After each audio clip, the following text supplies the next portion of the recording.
Okay, good morning. Ang video natin ngayon is about mag-charge ng battery gamit ang welding machine. Safe ba ito? Ano ba ang epekto nito sa welding machine? At ano ba ang output na binibigay ng welding machine?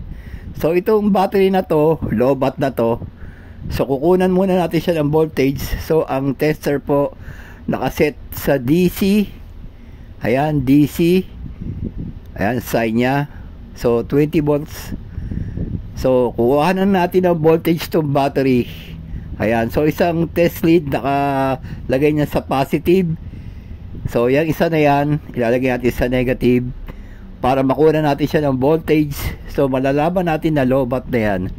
So ayan, ang reading niya is 10.56 volts. Okay, so low bat na yan. Okay, so mamaya kakargahan natin yan ng gamit ang welding machine, inverter welding machine. So ayan na siya. Okay, ayan, 10.55. wala naman voltage drop, so hindi siya shorted. Okay, ayan, so nakuna. So ito naman ngayon, kukuha na natin ng voltage itong welding machine, yung output niya, kung gaano ang taas ang voltage niya. Okay, so i-on natin yung welding machine. Ayan, i-on natin. Ayan, so naka-on na siya. So 300 amp to, nakaset siya sa pinakamababang setting. 20 amps nga lang yan dapat. Okay, so ayan, kukuha na natin siya ng voltage.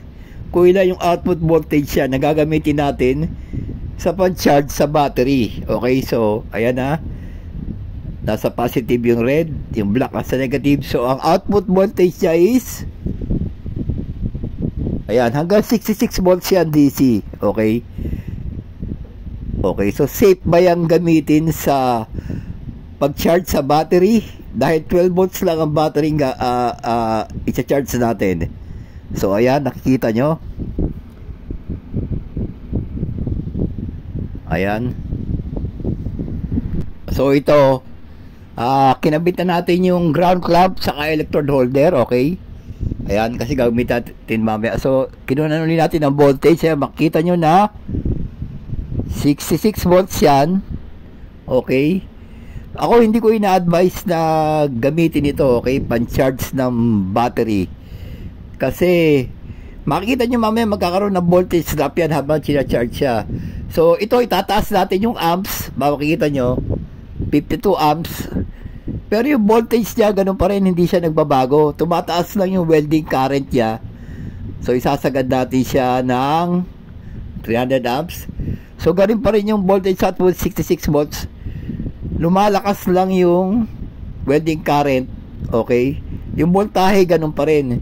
So pag charge mamaya, gagamitin natin yung pinakamababang setting. Okay, so ayan na, makikita nyo. Okay, so hindi nagbabago ang voltahe, ang welding current lang. Okay, pagkaganyan. So eto na, nakaset na siya sa pinakamababa. Okay, charge na natin yung battery. So ayan, makikita nyo 66 volts. Okay, yung positive, naka-clamp na sa positive. Okay, so hindi pwedeng matagal ito, no, kasi delikado, baka sumabog yung battery. So sandali lang, mapakita lang natin sa inyo kung ano ang magiging reading pagka charge na. Okay, so yan, charge natin. So magkakaroon ng spark yan.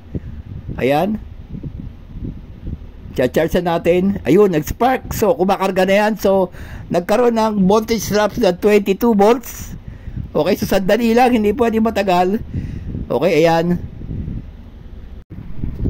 So ayan, titignan natin kung kumarga yung battery. Okay, pero ako hindi ko talaga suggest na, hindi to advisable. Okay, so delikado kasi to pagka naiwanan mo tong battery unattended, maaaring sumabog yung battery. Okay, at pag shorted yung battery, maaaring masira yung welding machine mo. So kukuha na natin voltage siya kung kumarga nga siya. Okay, ayan, so ilalagay natin ang test lead sa battery. Ayan, so ayan na. Okay, Tignan natin kung kumarga. Ayan, so umakyat siya ng